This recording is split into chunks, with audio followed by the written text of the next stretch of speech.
بسم الله الرحمن الرحيم. السلام عليك يا أبا عبد الله. السلام عليك يا ابن رسول. بسم اللہ الرحمن الرحیم. الحمدللہ الذی جعلنا من المتمسکین بولایت امیر المومنین. الصلاۃ والسلام علی اشرف الانبیاء والمرسلین واولادہ الطیبین الطاہرین المعصومین ولعن اللہ تعالی علی اعدائہم اجمعین.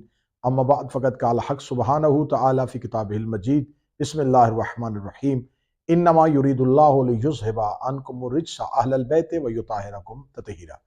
ناظرین گرامی قدر، آپ دیکھ رہے ہیں ہمارا آفیشیل یوٹیوب چینل. جمادی الثانی کا چاند طلوع ہو چکا. یکم جمادی الثانی ہے اور یہ ایام مخصوص ہیں بنت پیغمبر، دختر رسول، مادر حسنین، زوجہ امیر المومنین، سیدۃ النساء العالمین جناب سیدہ فاطمہ الزہرا سلام اللہ علیہا کے شہادت کے ساتھ.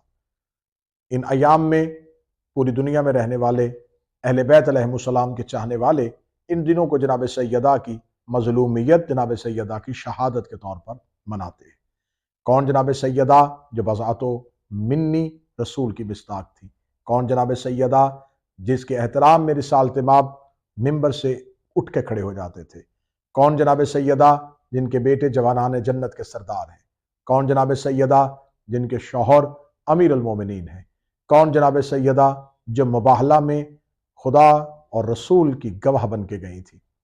جناب سیدہ سلام اللہ علیہا کے عزت، عصمت، رفت اور طہارت پہ مذہب اسلام کے کسی فرقے کو کوئی اعتراض نہیں ہے، بلکہ جو رسول کی 4 بیٹیوں کے قائل ہیں وہ بھی جناب سیدہ کی افضلیت اور برتری کے قائل ہیں. لیکن متنازع ترین جو ایک ٹاپک ہے وہ ہے جناب سیدہ کا اپنے میراث کے مطالبے کے لیے دربار خلافت میں جانا. مہذب اور تعلیم یافتہ قومیں ہمیشہ آزادی اظہار رائے پہ یقین رکھتی ہیں.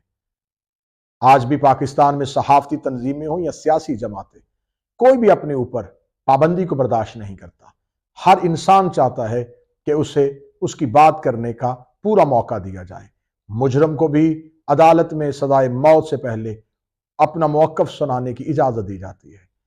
ہر انسان یہاں پر آزادی اظہار رائے کی بات کرتا ہے.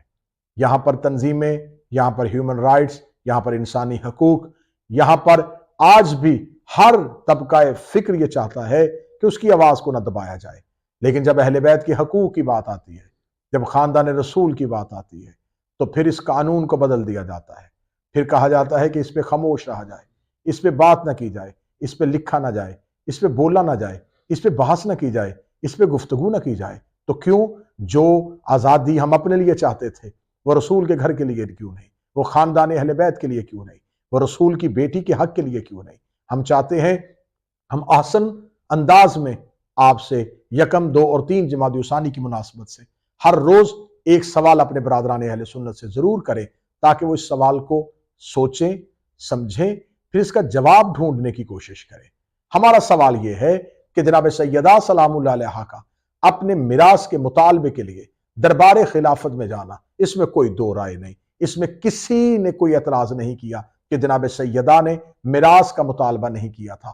اعتراض اس بات پہ ہوتا ہے کہ وہ مطالبہ جائز تھا یا ناجائز تھا، وہ مطالبہ کرنا چاہیے تھا یا نہیں کرنا چاہیے تھا، وہ پراپرٹی، وہ جگیر جناب سیدہ کا حق تھی یا نہیں تھی. ہم اس پہ بہت بحث کر چکے. ہماری بہت سی تقاریر اور بہت سے گفتگو کے سیشن جو ہیں ہم ریکارڈ کروا چکے. وہاں پر کتابوں کے حوالے، تاریخی حوالہ جات ہم آپ کے سامنے رکھ چکے.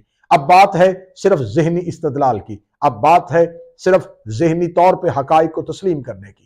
ہمیں بتایا جائے کہ اگر جناب سیدہ سلام اللہ علیہا کا مطالبہ معاذ اللہ جائز نہیں تھا تو یہ بات صرف جناب زہرا تک نہیں رکے گی، یہ بات جناب سیدہ تک نہیں رکے گی.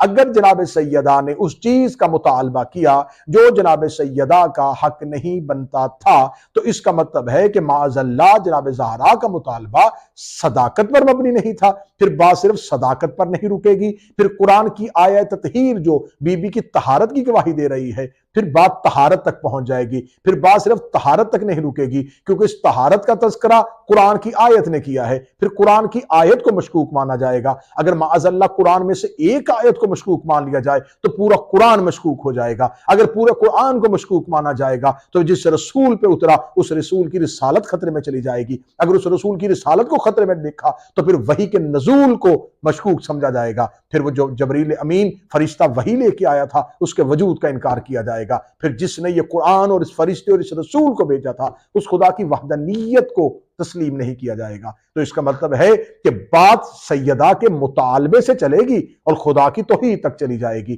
اس میں نبی کی رسالت بھی آئے گی، اس میں جبریل کی عصمت بھی آئے گی، اس میں وحی کا نزول بھی آئے گا، اس میں خدا کی قدرت بھی آئے گی۔ تو صرف جناب زہرا کے مطالبے سے انکار کرنا پورے مذہب کی عمارت کو گرا دینے کے مترادف ہے۔ جناب زہرا کے مطالبے سے انکار کرنا خدا کی وحدانیت کا انکار ہے۔ جناب زہرا کے مطالبے کا انکار قرآن کی آیت تطہیر کا انکار ہے۔ تو جو قرآن کی آیت تطہیر کا انکار کر دے، جس نے ایک آیت کا انکار کیا اس نے پورے قرآن کا انکار کیا، جس نے رسول کا انکار کیا اس نے اسلام کا انکار کیا۔ تو کوشش کریں اس سوال کا جواب ضرور ڈھونڈے کہ یا تو ماننا پڑے گا جائز تھا تو پھر آپ حق پا چکے، اگر آپ یہ کہیں کہ جائز نہیں تھا تو پھر صرف جناب زہرا نہیں، پھر پورے کا پورا اسلام آپ کا خطرے میں چلا جائے گا۔ اپنی دعا میں یاد رکھیے گا، آنے والے 2 دنوں میں اگلے 2 سوال لے کے آپ کی خدمت میں حاضر ہوں گے۔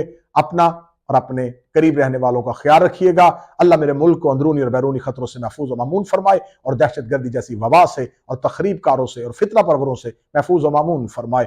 خداوند متعال ہمیں حق کہنے، حق بولنے، حق سننے، حق سوچنے کی توفیق عطا فرمائے۔